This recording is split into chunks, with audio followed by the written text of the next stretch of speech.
Have you ever wondered why some mornings feel like chaos, while others feel like peace? Why some people seem to glide through their day with clarity, while others drown in noise before their feet even hit the floor? The Buddha once said, "Each morning we are born again. What we do today is what matters most." But how often do we treat our mornings like sacred beginnings, instead of just the start of another race? If you've ever longed for a way to rise not in haste, but in harmony, this journey is for you. Welcome to Mindful Footsteps, a place where ancient wisdom meets the quiet power of your everyday life. I am honored to walk beside you. If you feel drawn to this path, I invite you to gently like this video, share your reflection in the comments, and subscribe so each morning we may begin again together. Now, let us return to where presence begins: the breath. What if the answer to your anxiety wasn't out there, but right here, in your next breath? What if your breath wasn't just keeping you alive, but trying to awaken you? When was the last time you truly felt your breath, without distraction, without rush, without judgment? Not the shallow inhale as you glance at your phone, not the quick sigh when you're overwhelmed, but a full, sacred breath. One that connects you to something greater than yourself. In the monastery, long before the sun kisses the earth, we sit in silence, not as an act of ritual, but as a homecoming. No phones, no noise, just breathe, just being. The novice monks often ask me, "Master, I breathe every day. Why make it a practice?" And I smile, not because the question is foolish, but because it's the question that all of us must answer in our own way. I tell them, you walk every day too. But walking in fear is not the same as walking in peace. One is a reaction, the other is a revelation. Take a breath. Right now, inhale slowly, hold it. Now release it with full awareness. Did you feel it? That is your sanctuary. That is your still point in a spinning world. And that moment of presence is where healing begins. Modern science tells us that just a few minutes of deep breathing can lower cortisol, reduce anxiety, and improve focus. But long before neuroscience caught up, the Buddha taught us, the breath is the bridge between body and mind. Try this tomorrow morning. Before the world rushes in, try this. Sit up in bed. No scrolling. Place your right hand over your heart, left hand over your belly. Close your eyes. Take 10 deep breaths, each one slower than the last. With every breath, whisper inwardly, "This moment is my home." And if it helps you, reflect on this. What word came to you when you breathed? Was it calm, gratitude, sadness, hope? Let this be your starting point for the day. The breath that saved a soldier.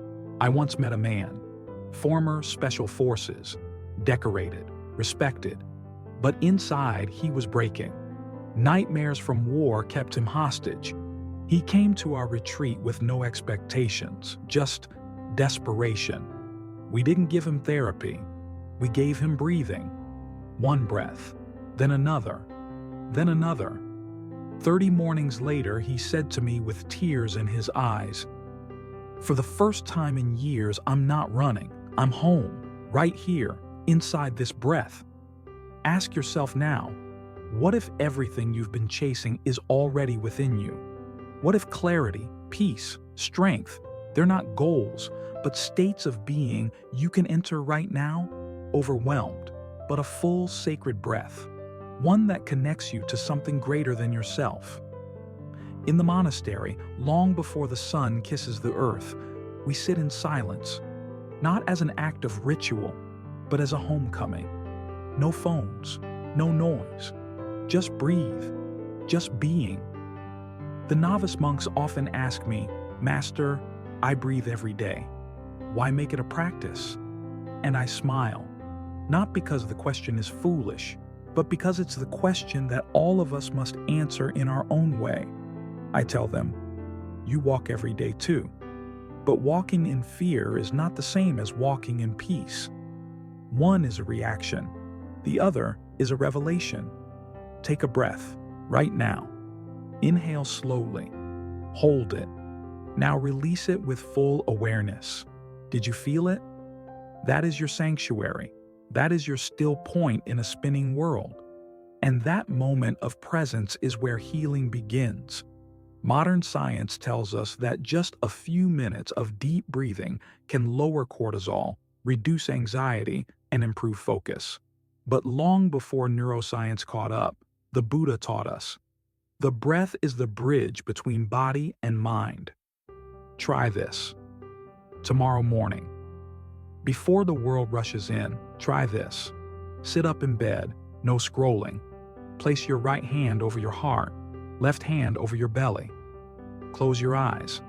Take 10 deep breaths, each one slower than the last. With every breath, whisper inwardly, this moment is my home. And if it helps you, reflect on this. What word came to you when you breathed? Was it calm, gratitude, sadness, hope? Let this be your starting point for the day. The breath that saved a soldier. I once met a man, former special forces, decorated, respected, but inside he was breaking. Nightmares from war kept him hostage. He came to our retreat with no expectations, just desperation. We didn't give him therapy. We gave him breathing. One breath, then another, then another.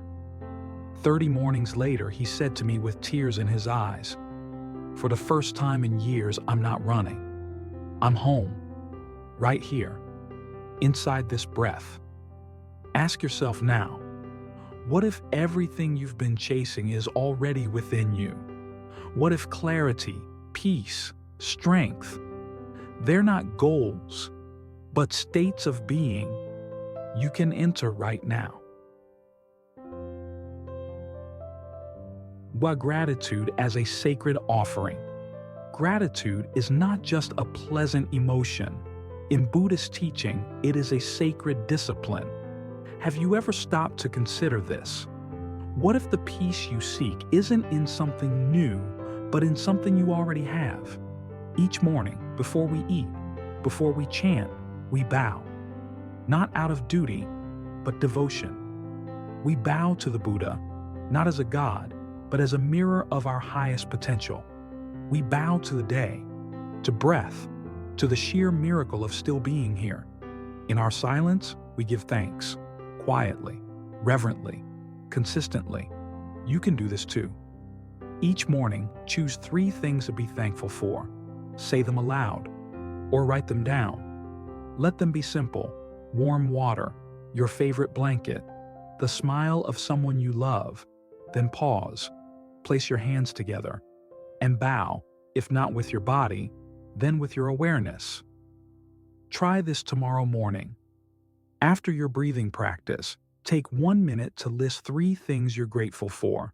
Say them slowly. Reflect on them. If you feel nothing at first, that's fine. Gratitude is a practice, not a performance. The mother and the mango tree. In Thailand, after a terrible flood, I visited a village where many had lost everything. There, I met a mother who survived with only her children and one thing, a mango tree. Every morning, she would go to that tree, touch its bark, and whisper her thanks. This tree feeds us, she told me. But more than that, it reminds me that life still grows. She had lost her home, her livelihood, almost everything. But she had gratitude. And because of that, she had peace. Gratitude, when practiced daily, opens your eyes to the wealth already surrounding you, and it softens the weight of what you've yet to receive. So I ask you now, what are you grateful for today? Not tomorrow, not someday. Today. Speak it, feel it, and carry it into the hours ahead. There is a well-known story from the Buddhist tradition.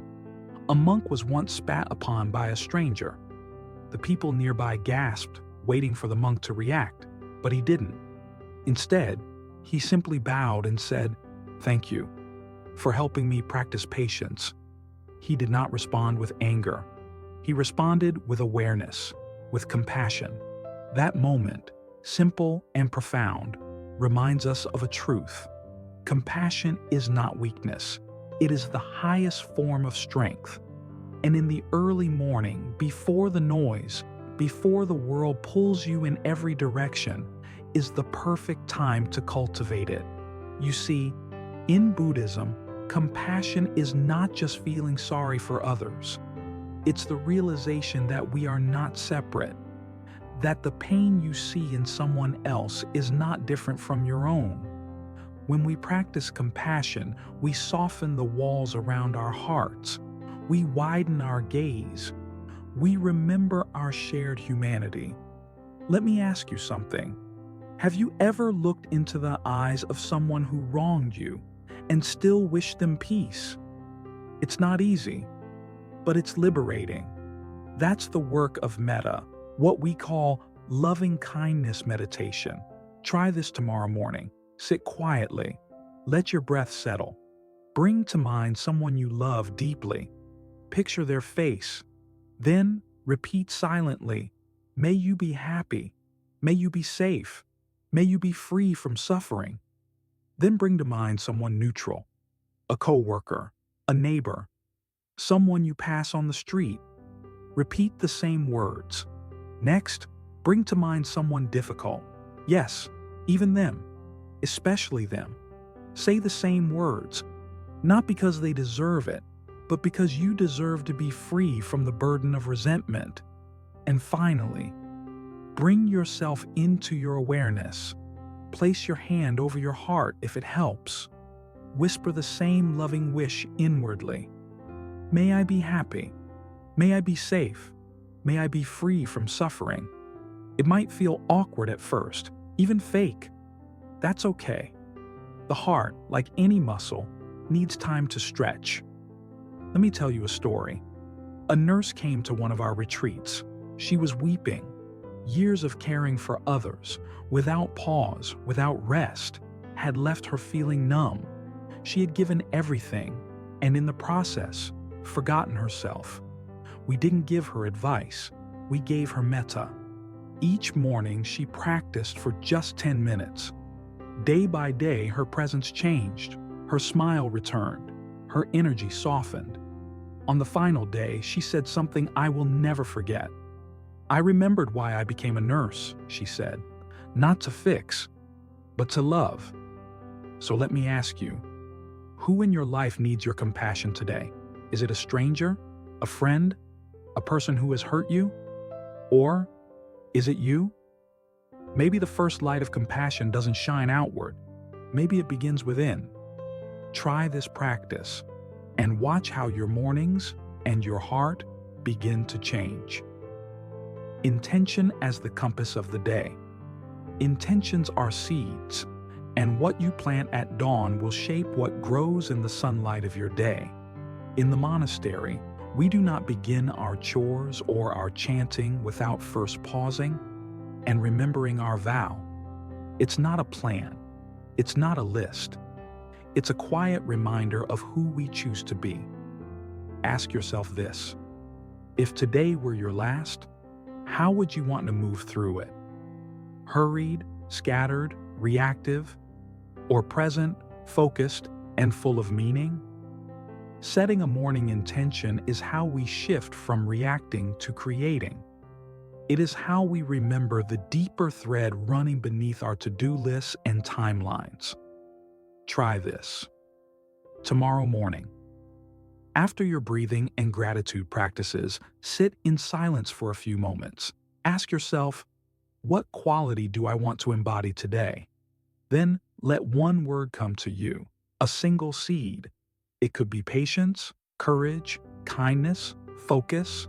Write it down, speak it out loud, carry it in your heart, or in your pocket, let that one word guide your choices, your tone, your response when life tests you. The lawyer who found peace in a single word. There was a woman, a high-powered lawyer, always rushing.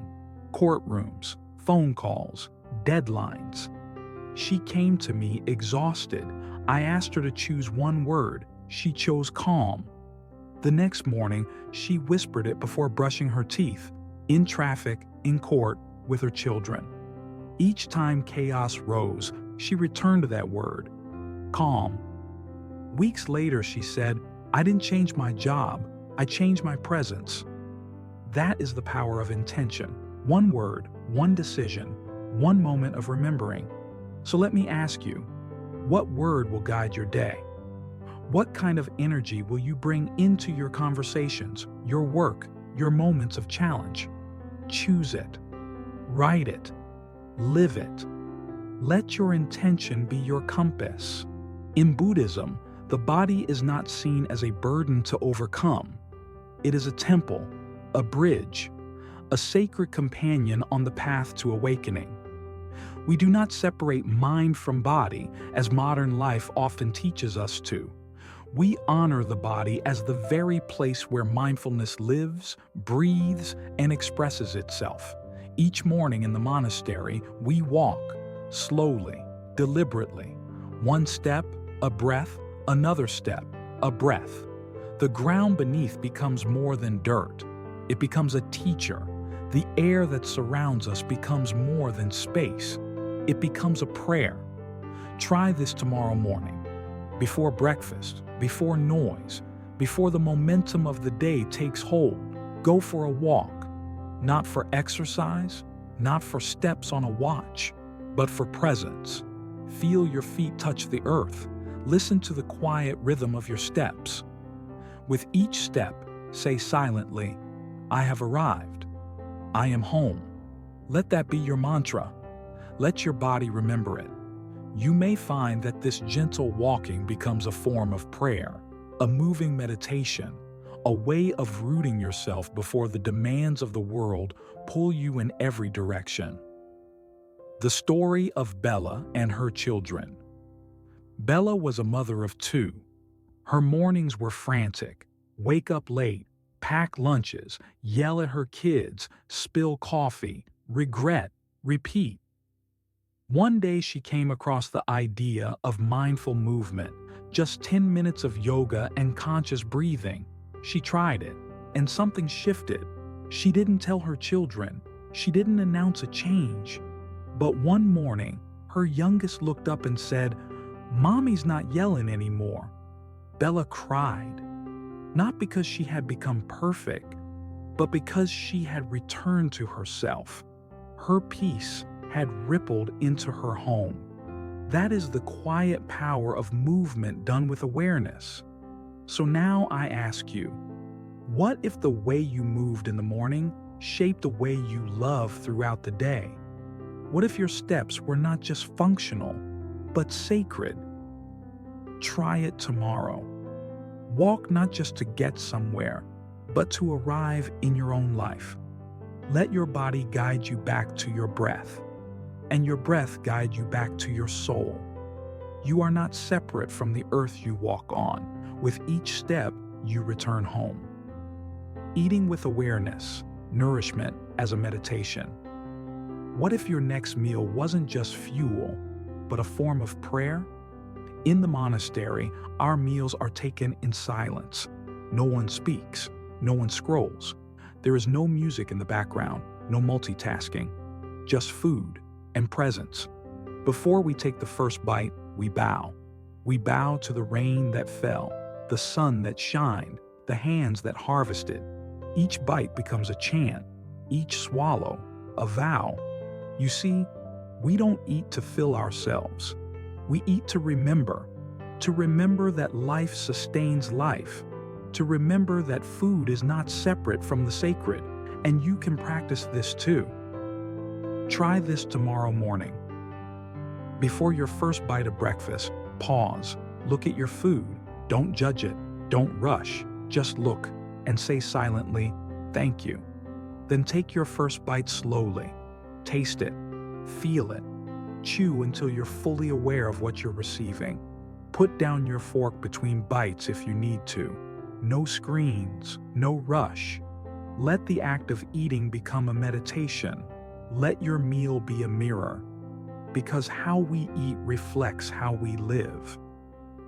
The story of Nick and the apple. Nick had struggled with food for years. Overeating, emotional eating, eating without ever really tasting. He came to our retreat carrying shame, hoping for control. On the second morning, I gave him an apple. No lecture, no instructions, just one piece of fruit. He sat in silence. Then slowly, he took a bite. Then another. And then he began to cry. When I approached, he whispered, "I never tasted food before." That apple changed his life, not because it was special, but because, for the first time, he was present. He said later, "I didn't need more willpower.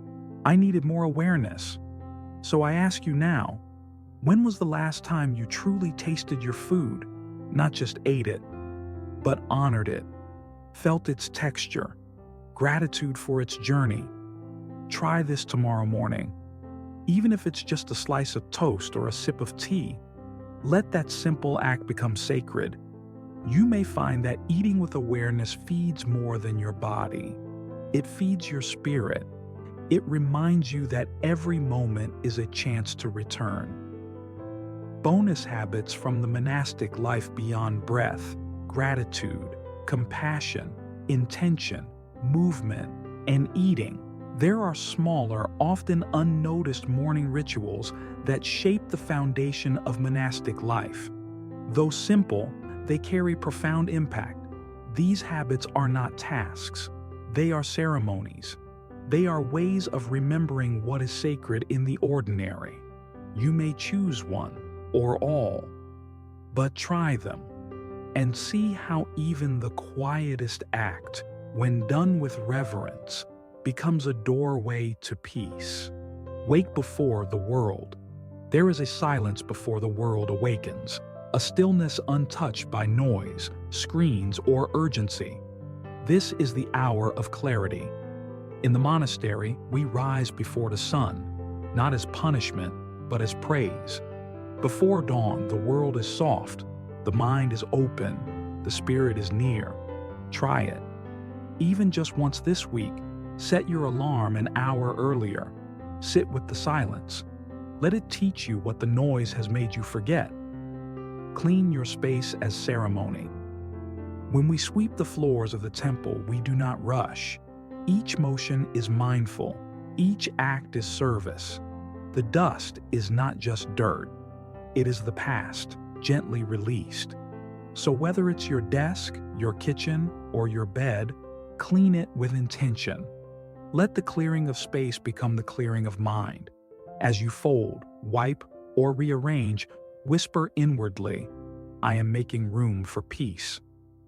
Read a passage of wisdom. Before the world pours into your mind, offer it something ancient, something true. A single line of the Dhammapada, a verse from a sacred text, a teaching from a master. It does not need to be long. Let it stay with you. Let it echo throughout your day. You might be surprised how one sentence, read in stillness, can become a compass. Bow to the day. In the temple, we bow often, not to worship, to remember that life is precious, that this moment, this breath, is a gift. Try it tomorrow morning. Stand by your window, look to the light, bow your head, not in weakness, but in reverence. Bow to life, to breath, to the chance to begin again. And as you rise, carry this silent vow within you. May I walk through this day with grace. The Temple of Morning. Your life is not shaped in the chaos of meetings, deadlines, or endless noise. It is shaped in the quiet, in those gentle moments before the world wakes, in the space where breath meets intention and silence becomes sacred. Morning is not just a beginning, it is a return. a return to presence, to stillness, to your true self. You do not need robes. You do not need rituals carved in stone. You only need a choice to greet your day with awareness, a choice to treat your breath, your body, your mind with the reverence they deserve. A morning practice is not a routine. It is a vow, a quiet promise to begin with grace. So tomorrow morning, when the light slips through your window, pause, close your eyes, breathe. Remember, you are stepping into a temple, not one made of stone, but of time, of spirit, of sacred intention. Will you rush through it, or will you bow? With palms joined, I thank you. May your mornings become your practice. May your days become your offering, and may your life become your path to peace.